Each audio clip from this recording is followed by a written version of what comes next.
இந்த social media காலகட்டத்துல கண்டதையும் ட்ரெண்ட் ஆக்குறது வழக்கமாகிடுச்சு. அப்படி ஒண்ணுதான் இந்த மிட் நைட் பிரியாணி.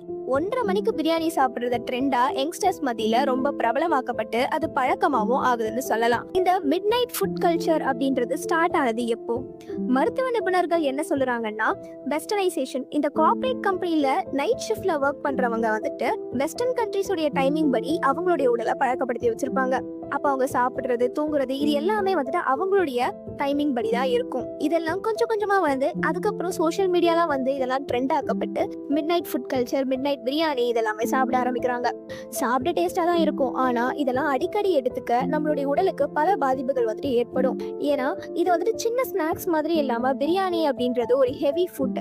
நம்ம அதை அன்டைம்ல சாப்பிடும் போது நம்ம செரிமான அமைப்பானது அது ஏத்துக்க டைம் எடுக்கும். ஏன்னா அதுல சேர்க்கப்படுற refined oil, spice, chicken piece, இது எல்லாமே செரிமானமாக டைம் எடுக்கிற பொருட்கள். மருத்துவர்கள் என்ன எச்சரிக்கிறாங்க அப்படின்னா, இப்படி அதிகமா நம்ம அன்டைம்ல பிரியாணி மாதிரியான ஹெவி மீலை வந்துட்டு சாப்பிட பழகும் போது லீக்கி கட் சிண்ட்ரோம் வரும்னு சொல்றாங்க. அப்படின்னா இது மாதிரியான லேட் நைட் பிரியாணி எல்லாம் சாப்பிடும் போது நம்ம குடலானது பேட் கொலஸ்ட்ரால வேஸ்ட்டுக்கு தள்ளாம லீக் ஆகி அது வந்து நம்மளுடைய பிளட்ல கலக்க ஆரம்பிக்கும்.